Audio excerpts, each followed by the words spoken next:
Hello, good morning to all of you, dear my students. Today we are going to start the topic tracking system. आप जानते हैं कि civil service की तैयारी करने में आपको ट्रैकिंग सिस्टम का ये बहुत अहम भूमिका है, क्योंकि आपकी तैयारी का जो समय होता है उसमें समय निकलते चला जाता है, लेकिन आप अपनी तैयारी को ट्रैक नहीं कर पाते हैं कि हमारा तैयारी जो है अभी तक के कहाँ से कहाँ तक गया है और उसमें कौन कौन से पॉइंट हमारा जो है वो सही ट्रैक पर हम जा रहे हैं कि नहीं। और बड़ी बात यह है कि आप जो पढ़ाई कर रहे हैं क्या वह सिविल सर्विस के लिए रिक्वायरमेंट है या वह नहीं। इसीलिए आपको अगर रिक्वायरमेंट होगा तो आप बहुत ही अच्छे हैं, लेकिन अगर आपके लिए पता चलेगा कि आप अगर जो भी पढ़ाई कर रहे हैं वह आपके लिए रिक्वायरमेंट नहीं है सिविल सर्विस के सिलेबस में, तो फिर वह आपका पढ़ाई और टाइम दोनों तरह से वह आपको नष्ट कर रहा है। लेकिन आपको ध्यान होना चाहिए कि अगर आपका एक बार समय खत्म हो गया तो फिर वह समय दोबारा वापस नहीं आता है। इसीलिए आपको ट्रैकिंग सिस्टम करना बहुत ही जरूरी है। चलिए आज इस पर बात करते हैं कि ट्रैक हम अपने पढ़ाई को कैसे कर सकते हैं, और उसमें ट्रैकिंग सिस्टम में आपको हैबिट सबसे बड़ी रोल है, उसका अहम भूमिका रोल आपको निभाता है, जो कि आपको हैबिट ही बताएगा कि आपका जो तैयारी का जो तरीका है वह किस हिसाब से है और आप कैसे इसे कर रहे हैं।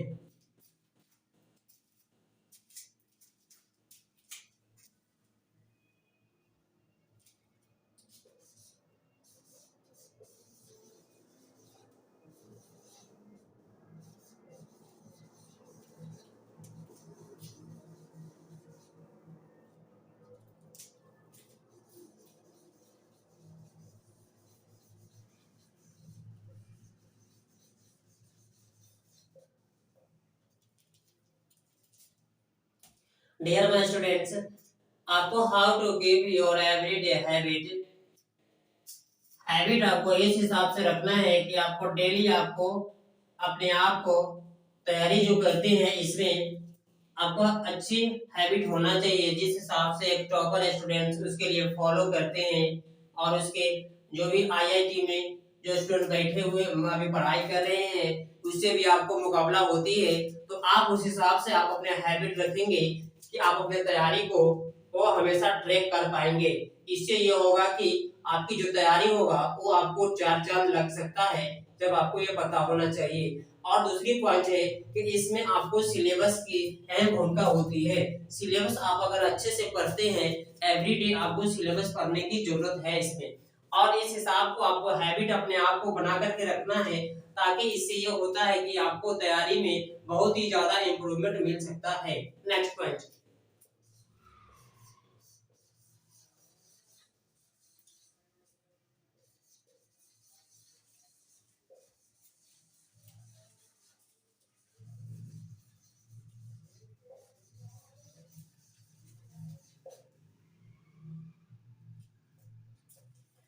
Next point is how to keep your good habit and every day.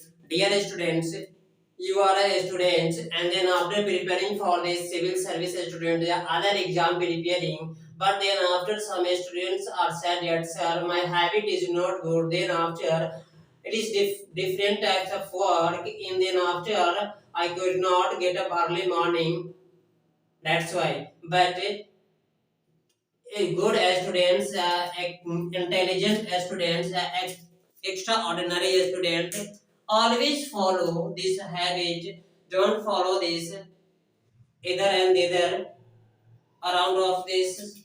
Some people, yeah, some students, some persons are demotivated in your strategy related to say in this purpose.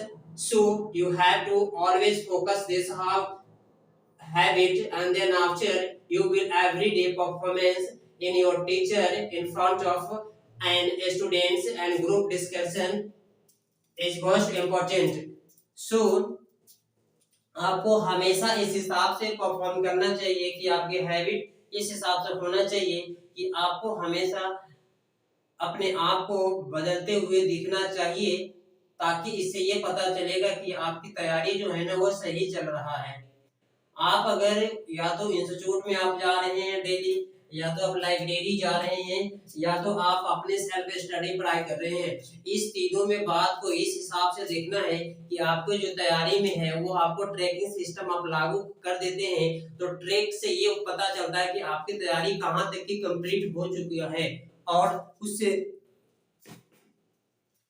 इससे भी यह भी पता चल रहा है मुझे कि हमारा जो स्ट्रेटजी है वो अभी कितना बाकी है, कितना अभी हो चुका है। और जो हमारा जो सिलेबस जो पहले जो सर इंस्टीट्यूट में हमारे पास जो पढ़ा चुके हैं किस किस टॉपिक को, उस टॉपिक पर अगर आपको मौका मिला जाए अगर बात करने के लिए, तो आप उस टॉपिक के बारे में आप अपने नॉलेज को किस हिसाब से प्रस्तुत करेंगे अपने बच्चे के सामने या अपने दोस्तों के सामने या अपने टीचर के सामने, ये आपके ऊपर एनालिसिस पावर ये आपको भी डेवलपमेंट करना। अगर आप बोल नहीं पाते हैं या टीचर के सामने अपने आप को अच्छे से प्रेजेंट नहीं कर सकते हैं, तो आपको कम्युनिकेशन डेवलपमेंट करने की बहुत ही जरूरी है। वो आपको तब आएगा जब आपकी हैबिट ही बहुत ही अच्छा होगा, और हैबिट अच्छा तब होगा जब आप खुद को हैबिट को आप अपने हैबिट को ट्रेस कर पाएंगे, तभी जाकर के आपका हैबिट सही होगा।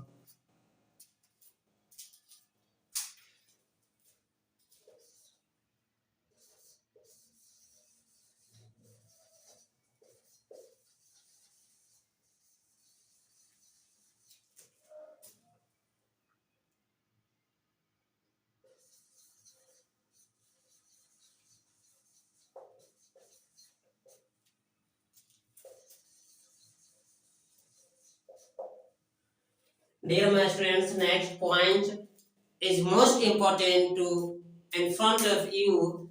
So, how to keep your attractive habit? But some students you could not make the attractive habits.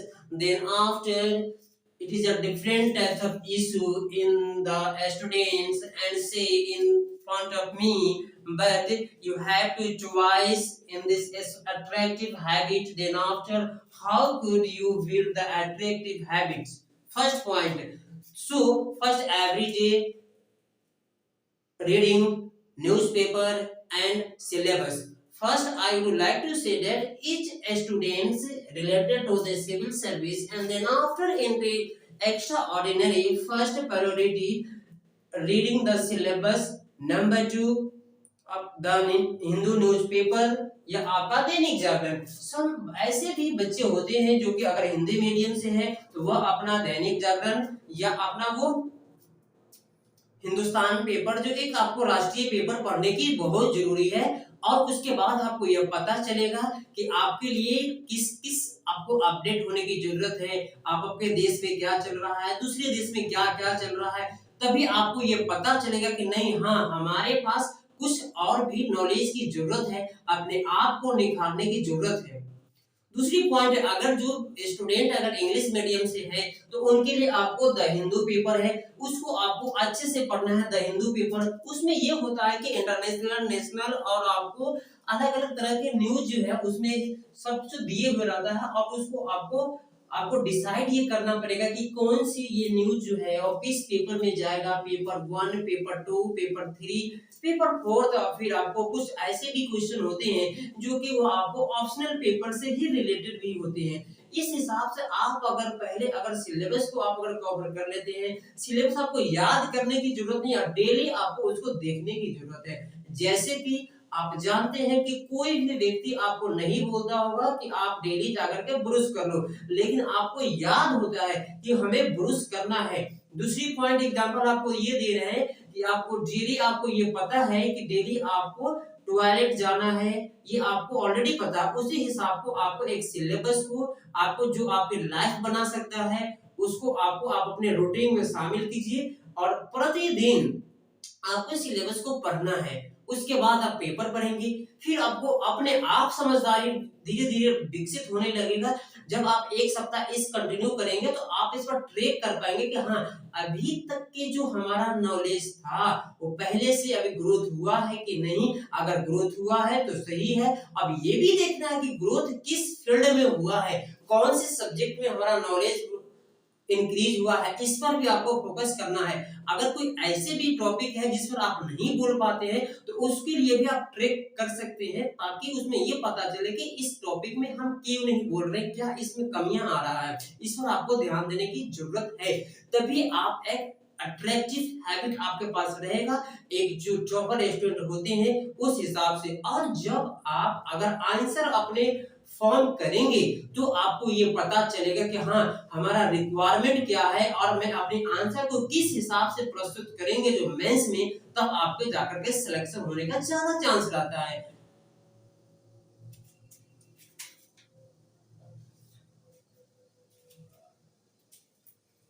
चलिए अब मैं थोड़ी सी इसका रिव्यू के बारे में मैं आपको बता देता हूं कि ये जो ट्रैकिंग सिस्टम है आपको क्या काम करना है। ट्रैकिंग सिस्टम आपको एवरीडे होना चाहिए और आपको वीकली भी होना चाहिए और मंथली, और आपको 15 डेज पर ही ये ट्रैकिंग सिस्टम बहुत ही जरूरी है। ट्रैकिंग सिस्टम से ये होता है कि आपको जो तैयारी का ये पता चलता है कि हाँ हमारा जो तैयारी अभी तक के हुआ है वह किस लेवल तक गया है और कहां तक पहुंचा है, और पहुंच चुका है तो उसका अभी तक स्टेटस क्या है। आप किसी भी स्टेटस चेक कर सकते हैं। एज फॉर एग्जांपल आप अपने बैंक पासबुक का अगर स्टेटस चेक करना है, आप तुरंत ही अकाउंट नंबर डालते हैं और आपके पूरे बैंक का स्टेटमेंट दिखाई दे देता है। उसी हिसाब से आपका एक यूपीएससी का जो पढ़ाई होती है उसी हिसाब से आपको स्टेटमेंट निकालना पड़ेगा, और आपको पूरे 15 दिन या 10 दिन और 1 सप्ताह और डेली का आपको स्टेटमेंट एक बना करके रखना है। तभी आपको ये पता चलेगा हाँ हमारा किस लेवल में किस हिसाब से कि हमारा बहुत बेहतर परफॉर्मेंस कर रहे हैं कि नहीं। अगर बेहतर परफॉर्मेंस नहीं कर रहे हैं किसी भी एंगल से और किसी कौन सी सब्जेक्ट में अगर बेहतर परफॉर्म नहीं कर रहे हैं तो उस पर आपको बेहतर परफॉर्म करने का एक रास्ता मिलेगा जो यहाँ से ट्रैक करके आप पता कर सकते हैं। और आपको एवरीडे न्यूज़पेपर पढ़ना है, आपको एवरीडे सिलेबस आपको पढ़ करके जाना है। आप अपने क्लास में आप जाते होंगे तो क्लास में जा सकते हैं, आप अगर लाइब्रेरी में जाते हैं तो आप अपने लाइब्रेरी में जाएंगे, अगर आप अपने दोस्तों के साथ में अगर डिस्कस करते हैं तो दोस्तों के साथ में आप डिस्कस कर सकते हैं, बशर्ते उससे पहले आप अपने कमरा से आपको सिलेबस और न्यूज़पेपर पढ़ के आपको जाना है। उसके साथ में जो टॉपिक दिया गया है आप ग्रुप डिस्कशन करने के लिए या जो इंस्टीट्यूट में सर पढ़ाने वाले हैं उस पर आपको अच्छे से जितना हो सके 10% 20% आपको प्रिपेयरिंग करके जाना पड़ेगा। तभी आप जाकर के आप समझ पाएंगे कि उस टॉपिक से रिलेटेड क्या हमारा सिविल सर्विस में रिक्वायरमेंट है कि नहीं, तभी आप जाकर के सफल हो पाएंगे। नहीं तो फिर आपको इसी तरह से बहुत सारे बच्चे आते हैं और वो अपने सही स्ट्रेटजी और सही ट्रेनिंग सिस्टम न जाने के कारण में बहुत सारी समस्या होती रहती है। थैंक यू, इस पर आप ध्यान देंगे। फिर आगे हम देखेंगे अगर ये वीडियो आपका सही लगा, अगर कहीं से अगर एक पॉइंट अगर आपके स्ट्रेटजी में अगर इम्प्रूवमेंट आए तभी आप इसे लाइक करेंगे और शेयर करेंगे। अगर आपको कहीं से भी अगर ये वीडियो नहीं सही लगा तो आप इसको सिर्फ देखकर आप छोड़ सकते हैं। आपको इसमें लाइक करने की भी जरूरत नहीं और सब्सक्राइब करने की जरूरत है। क्यों? क्योंकि आपके लिए अगर बेनिफिट नहीं है तो किसी भी आप वीडियो नहीं देख सकते हैं। अगर आपको बेनिफिट है तभी आप देख सकते हैं वीडियो, और आप अपने ऊपर उसे अप्लाई भी करना है, सिर्फ देख करके छोड़ना नहीं है। आपको सही जिस पॉइंट लग रहा है उस पॉइंट को आप अपने ऊपर लागू करेंगे, तभी आपको जाकर के सिविल सर्विस में आगे पास हो पाएंगे। Thank you.